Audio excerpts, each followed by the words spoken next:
Hey guys, मैं हूं आपके साथ सचिन मेवाड़ और हम पढ़ने वाले हैं प्राचीन भारत का इतिहास यानी कि एंशिएंट हिस्ट्री। इससे पहले की जो वीडियो थे उनमें हमने हड़प्पा सभ्यता यानी कि पुरा स्थलों के बारे में बात की थी, जिसमें हड़प्पा सभ्यता, मोहनजोदड़ो, कालीबंगा, चौहदड़ो, धौलावीरा, रोहगढ़, ऐसे तमाम जो भी पुरा स्थल थे उनके बारे में क्या की थी, हमने बात की थी।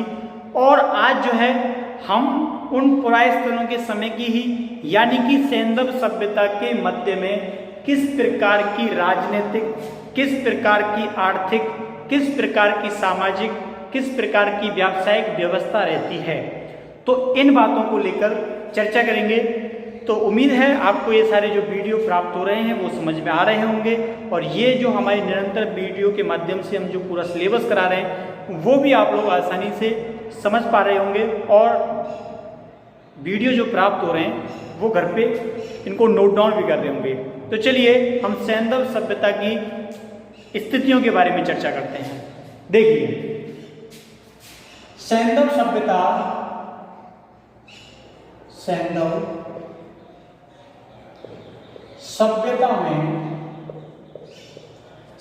सभ्यता में किसके बारे में चर्चा करें तो धार्मिक स्थिति के बारे में चर्चा करते हैं। ठीक है, सैंधव सभ्यता में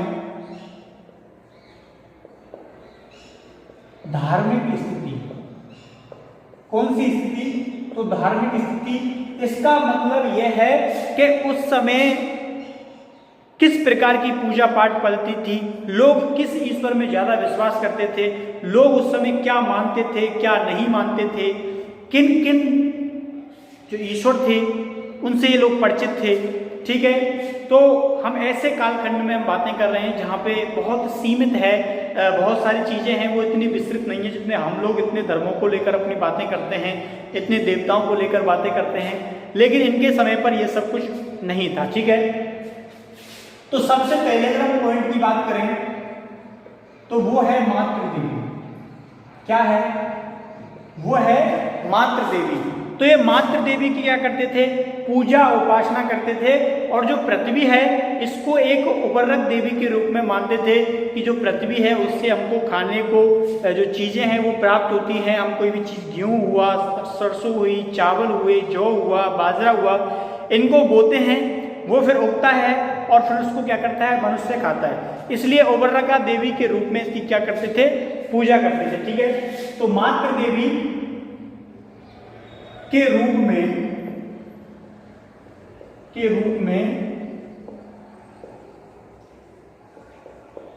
पृथ्वी की पूजा की जाती थी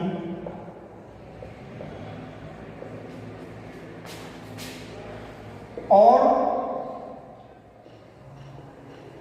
पृथ्वी को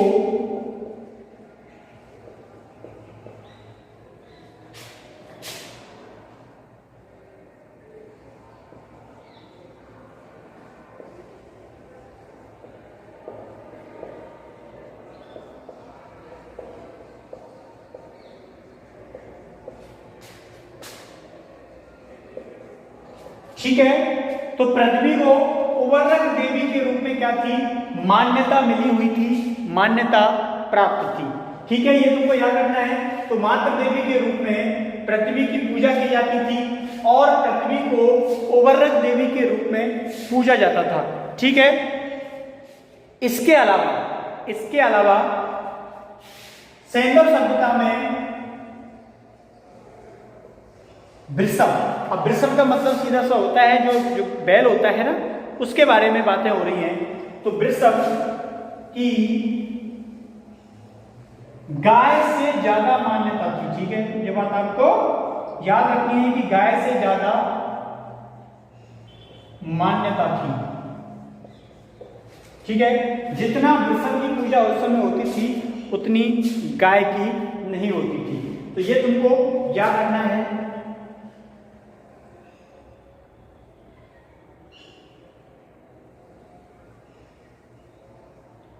अब देखिए,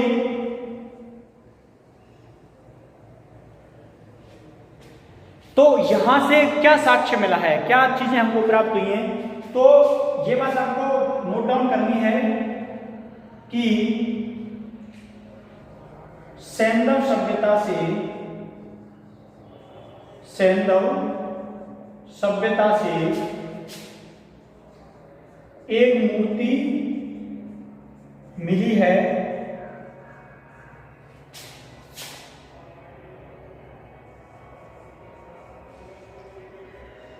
जिसके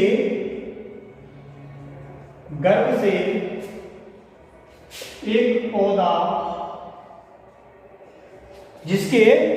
से एक पौधा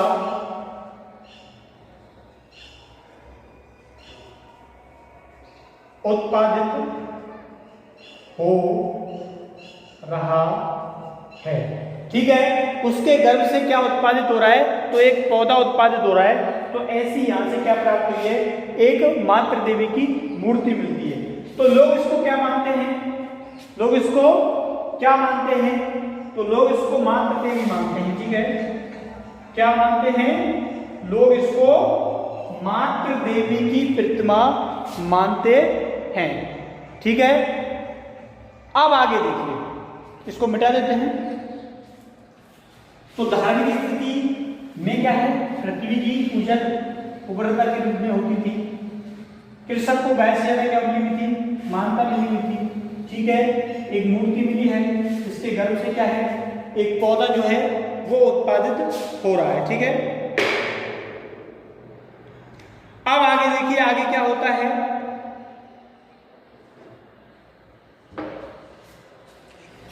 अगर हम धार्मिक स्थिति में और जो बातें करें और जो जानने अगर आ जाए, इसके बाद मातृ देवी के बाद अगर जाने, तो इस समय लोग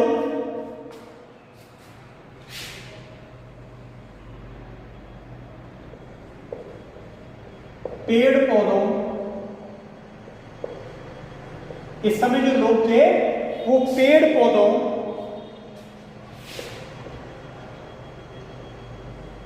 सूर्य, नदियां आदि को भी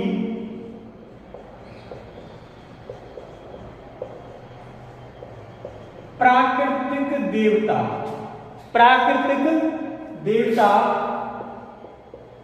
के रूप में मान्यता देते थे। क्या देते थे? मान्यता देते थे। ये बात आपको समझनी है कि वो पेड़ पौधे हुई, नदियां हुई, पहाड़ी हुई, तो कैसे मानते थे? तो एक प्राकृतिक देवता के रूप में इनको ये मानते थे। ठीक है, तो ये उस समय की धार्मिक स्थिति के बारे में बातें होगी। देखिए आगे,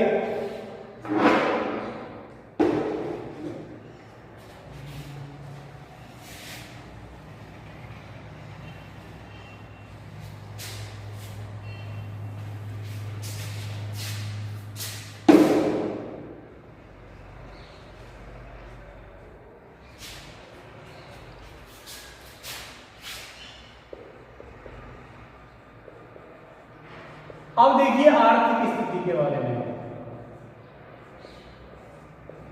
किसके बारे में? आर्थिक स्थिति के बारे में। देखिए, हमने उसमें जाना कि किस प्रकार मातृ देवी की पूजा होती थी। इसके बाद ये पेड़ पौधों की भी पूजा करते थे प्राकृतिक रूप में, सूर्यों की भी मानते थे, नदियां हो गई, पहाड़ हो गए, ठीक है, पृथ्वी हो गई। तो इनको ये क्या मानते थे? प्राकृतिक देवता के रूप में पूजा करते थे, क्योंकि वर्तमान में भी हमारे यहाँ पर इन सारी चीजों की क्या की जाती है? पूजा की जाती है। अब आगे देखिए, आर्थिक स्थिति के बारे में चर्चा करें तो लोगों की जो आर्थिक स्थिति थी वो दो चीजों के ऊपर डिपेंड थी। एक तो कृषि, पशुपालन। ठीक है, कृषि और पशुपालन के ऊपर ज्यादा डिपेंड थी। व्यापार जो था वो काफी कम मात्रा में प्रचलन में था।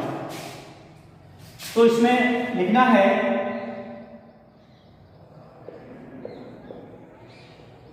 सैंधव काल में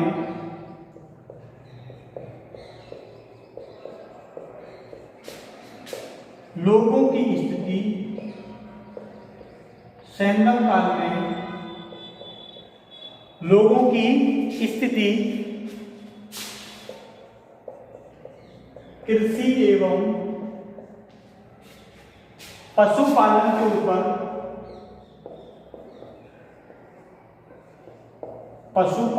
के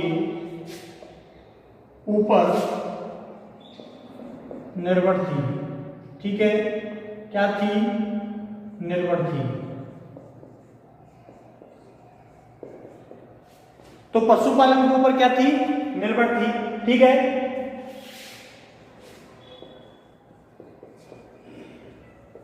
लोग उस समय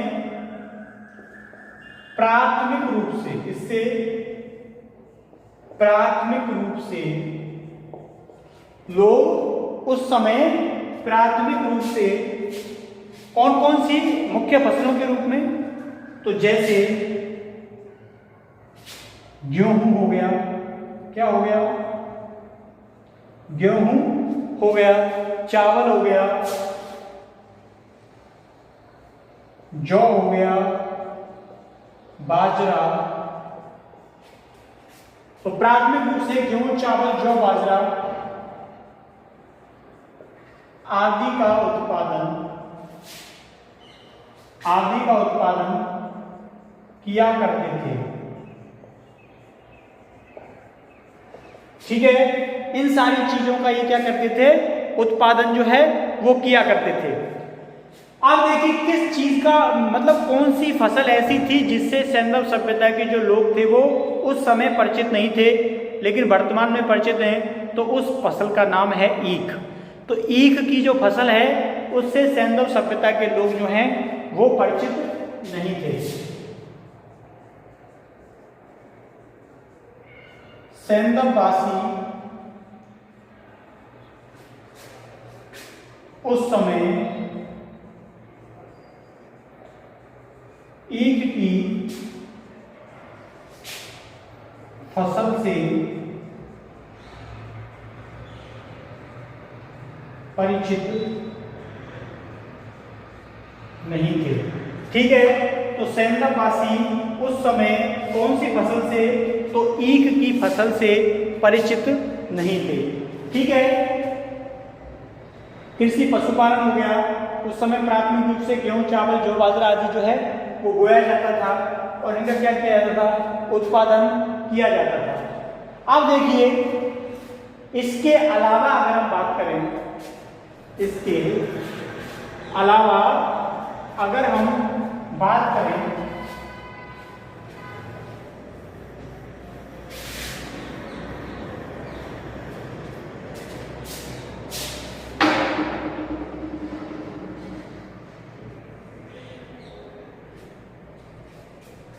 तो ये लोग क्या करते थे? जो पशुपालन ये लोग करते थे, ठीक है, क्या करते थे? पशुपालन किया करते थे।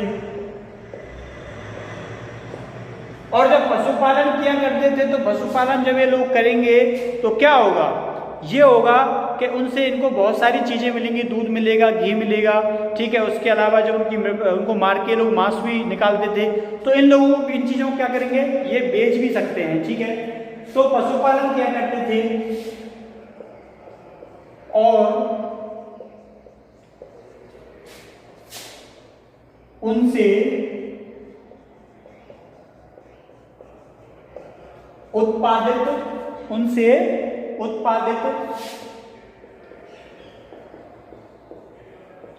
वस्तुओं को बेचते थे। क्या करते थे? उनसे उत्पादित जो वस्तुएं हैं उनको ये क्या करते थे? बेच देते थे। जैसे कि घी निकला, दूध निकल रहा है तो उससे दही को भी ये लोग बेच दिया करते थे। ठीक है, तो ऐसी चीजों को ये बेच दिया करते थे। उसके अलावा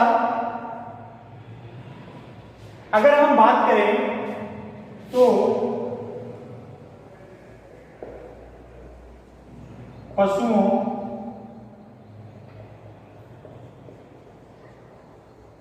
के बालों से, ठीक है, और पशुओं के बालों से क्या क्या बन सकता है? उनसे ये ऊन प्राप्त कर सकते हैं, ऊनी वस्त्र तैयार कर सकते हैं, उनके बालों से रस्सी तैयार की जा सकती है। ठीक है, और छोटे जो वस्त्र आते हैं ऊनी कपड़े पहनने वाले वो तैयार किए जा सकते हैं, गद्दे तैयार किए जा सकते हैं। ऐसी चीजें ये लोग तैयार कर लेते थे। ठीक है, तो पशुओं के बालों से भी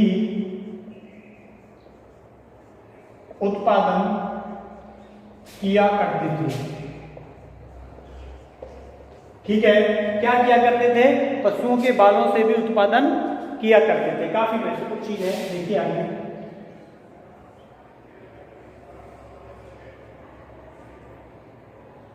अब जब ये सारी चीजें हो रही हैं तो कुछ और भी ये लोग क्या करते थे, जैसे मिट्टी के बर्तनों का भी व्यापार करते थे। ठीक है, तो मिट्टी से बनी हुई जितनी भी चीजें थी उनका क्या किया करते थे, व्यापार किया करते थे। ठीक है, तो ये इनके आर्थिक स्थिति को सुधारने के उस समय के महत्वपूर्ण स्रोत हो गए। ठीक,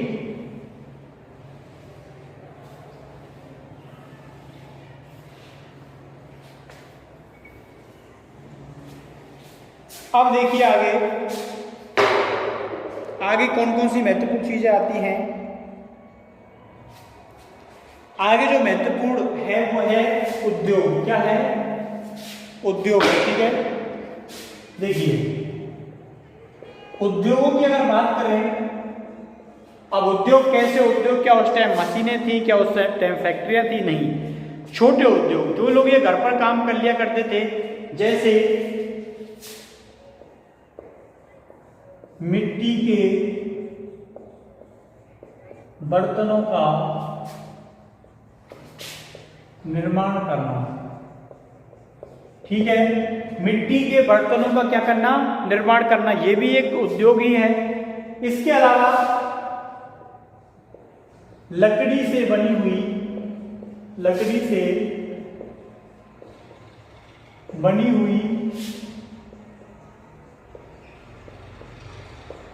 वस्तुओं का निर्माण। तो लकड़ी से बनी हुई वस्तुओं का क्या करते थे, निर्माण करते थे, और निर्माण करके उनको बेचा करते थे। जैसे अगर हम बात करें तो लकड़ी के खिलौने, लकड़ी के खिलौनों का क्या करते थे ये लोग, निर्माण किया करते थे। इसके अलावा क्या बोलते हैं, चारपाई का निर्माण करते थे। जो लकड़ी की जो चारपाई होती है उसका निर्माण करते थे। और मकान निर्माण का कार्य है, मकान निर्माण का कार्य है। अब जब मकान बनता है तो उसके अंदर बहुत सारे लकड़ी की चीजें होती हैं, जैसे किवाड़ हो गई, खिड़की हो गई, और ऊपर क्या बनाई जाती हैं, जालियां हो गई। ये सारी चीजें किसकी बनती थी, लकड़ी ही तो बनती थी। तो ऐसी चीजों का ये लोग क्या करते थे, निर्माण करते थे। ठीक है, इसके अलावा अगर उद्योगों के रूप में बात करें, इसके अलावा अगर उद्योगों के रूप में बात करें तो मृत भांडों का निर्माण,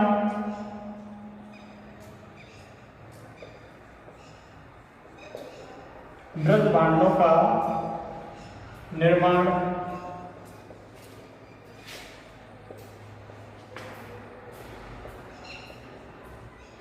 रंगाई छपाई का कार्य,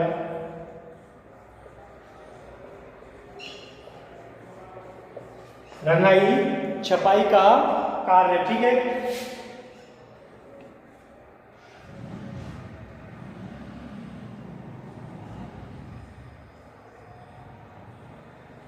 इसके अलावा उपहार स्वरूप जो चीजें दी जाती हैं, जो चीज चमकीली होती हैं, सुंदर चीजों से बनी हुई है, गिफ्ट जो लोग करते हैं उस समय, जैसे कोई हार हो गया, कोई माला हो गई, कोई तस्वीर हो गई, कोई मिट्टी की मूर्ति हो गई, तो इन चीजों का भी ये क्या करते थे, निर्माण करते। ठीक है, तो इसमें लिख लेना मूर्तियों का निर्माण। अब देखिए मूर्तियां कैसे भी हो सकती हैं। ठीक है, कैसी भी हो सकती है मूर्तियां, धार्मिक भी हो सकती हैं, किसी व्यक्ति विशेष की भी मूर्ति हो सकती है, किसी इंसान की भी मूर्ति बनाई जा सकती है, किसी जानवर की भी मूर्ति बनाई जा सकती है। तो मूर्तियों का क्या करते थे, ये निर्माण करते थे। उपहार के सामानों का निर्माण,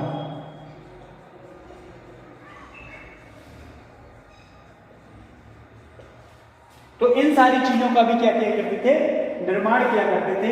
उद्योग में मिट्टी के बर्तनों का निर्माण, लकड़ी से बनी हुई वस्तुओं का निर्माण, लकड़ी के खिलौने, चारपाई, मकान निर्माण ये भी करते थे। इसके अलावा मृत भांडों का निर्माण करते थे, रंगाई छपाई का कार्य करते थे कपड़ों के ऊपर, ठीक है, मूर्तियों का निर्माण करते थे, उपहार के सामानों का निर्माण किया करते थे, और कपड़े बनाना बुनना ये भी इनका काम था।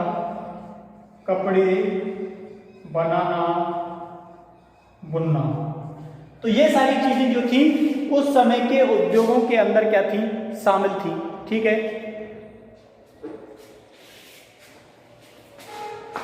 अब आगे देखते हैं जो जो महत्वपूर्ण चीजें होंगी उनके बारे में।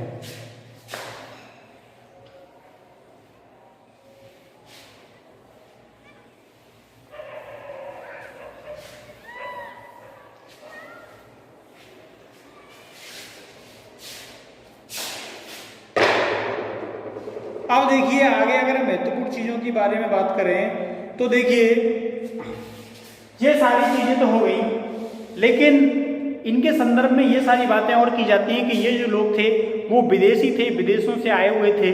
तो कुछ इतिहासकार सैंदव वासियों को विदेशी मानते हैं और कुछ इतिहासकार इनको भारतीय मानते हैं, और कुछ लोग मानते हैं कि जो मिश्रित वंश हैं दो समूहों के मिलन से, ठीक है।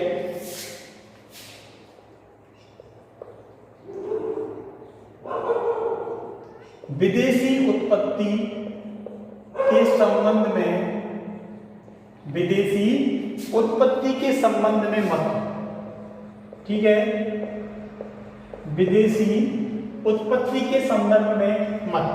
अब इसमें क्या लिखना है कि बहुत सारे इतिहासकारों का ये मानना है कि जो सैंदव सभ्यता के लोग थे वो क्या थे, विदेशी मूल के थे। सैंदव सभ्यता के जो लोग थे वो किस मूल के थे, तो विदेशी मूल के थे। ये बात इसमें नोट करनी है। कुछ इतिहासकारों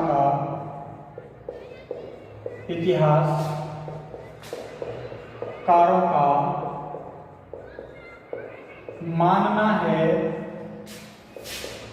कि, क्या मानना है कि सैंदववासी विदेशी मूल के थे, ठीक है।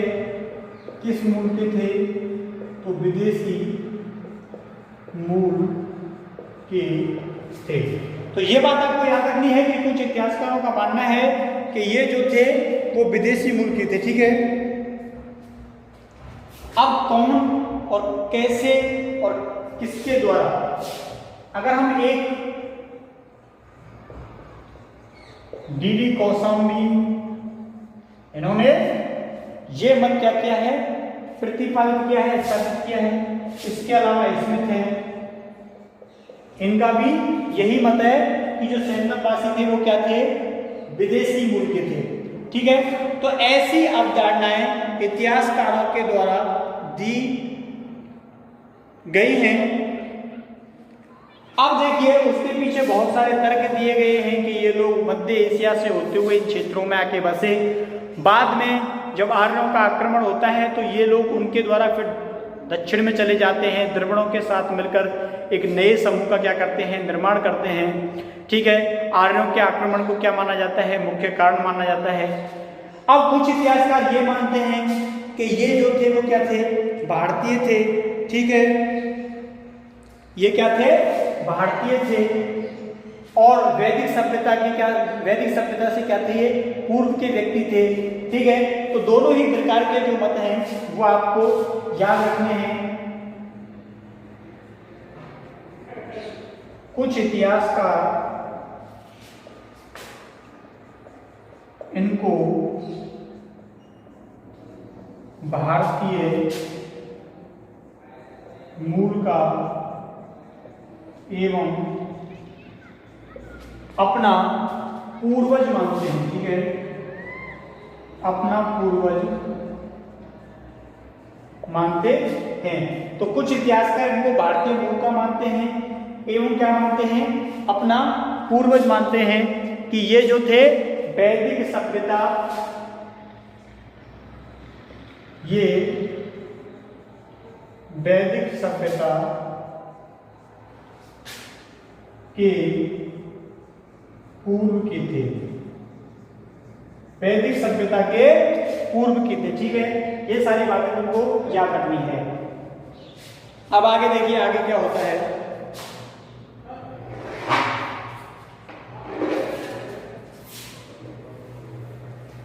अब इसके पतन के बारे में बात करें कि इसके पतन के पीछे क्या क्या कारण हो सकते हैं और इतिहासकार क्या क्या कारण मानते हैं। ठीक है,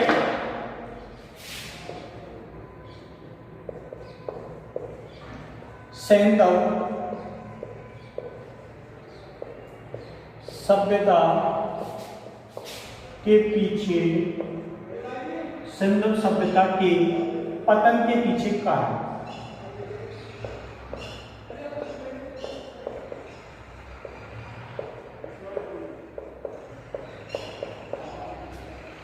सैंधव सभ्यता के पतन के पीछे कारण। ठीक है, अब देखिए क्या कारण माने जाते हैं। बाढ़, जो बाढ़ है, तो बाढ़ को भी क्या माना जाता है, एक महत्वपूर्ण कारण माना जाता है कि बाढ़ के कारण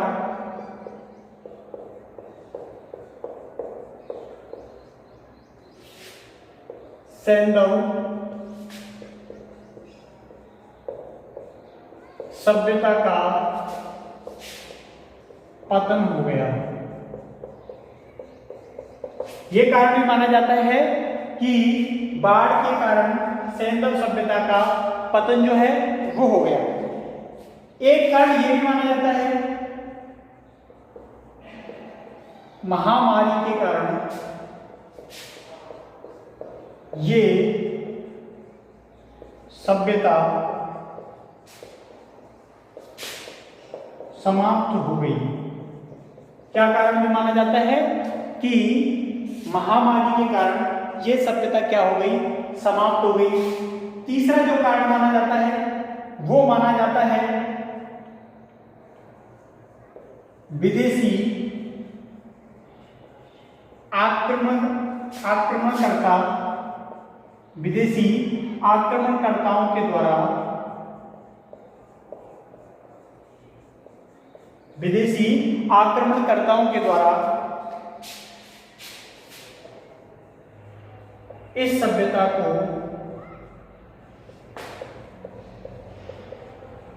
समाप्त कर दिया गया। इस सभ्यता को समाप्त कर दिया गया। ठीक है, यह भी एक लॉजिक माना जाता है। और एक लॉजिक, एक कारण यह भी माना जाता है कि अकाल के कारण, किसके कारण, अकाल के कारण यह सभ्यता समाप्त हो गई।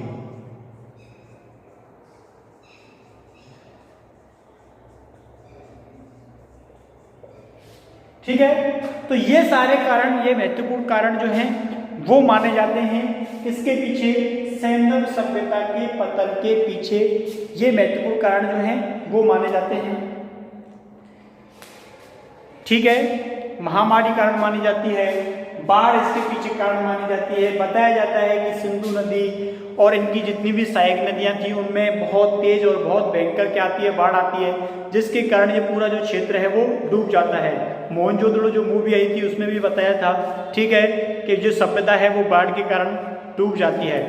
ठीक है, इसके कारण एक कारण महामारी बताया जाता है कि महामारी जो थी क्षेत्र में फैल गई और उस महामारी के कारण लोग यहाँ से भाग गए अपने अपने घरों को छोड़ के, और ये सभ्यता जो है वो उजड़ जाती है।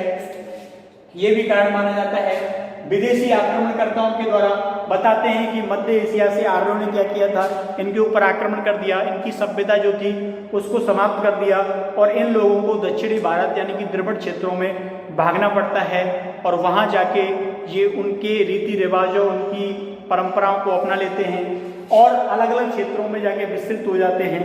ठीक है, जैसे हमारे राजस्थान में बात करें तो कालीबंगा। ठीक है, ऐसे क्षेत्रों के बारे में बताया गया है। अगर लास्ट में एक और महत्वपूर्ण पॉइंट है वो है अकाल। कुछ इतिहासकारों का मानना यह है कि इन क्षेत्रों में क्या है, भीषण अकाल पड़ा होगा और उस भीषण अकाल के कारण ये सभ्यताएं उजड़ गई होंगी। ठीक है, तो सभी इतिहासकारों के अलग अलग पॉइंट हैं, जितने भी अलग अलग पॉइंट थे मैंने आपके सामने रखे, आपको बताए। उम्मीद है ये सब कुछ आपको समझ में आया होगा। ठीक है, इससे जो आगे का है वो हम नेक्स्ट वीडियो में पढ़ेंगे। तब तक के लिए थैंक यू, धन्यवाद, बाय बाय।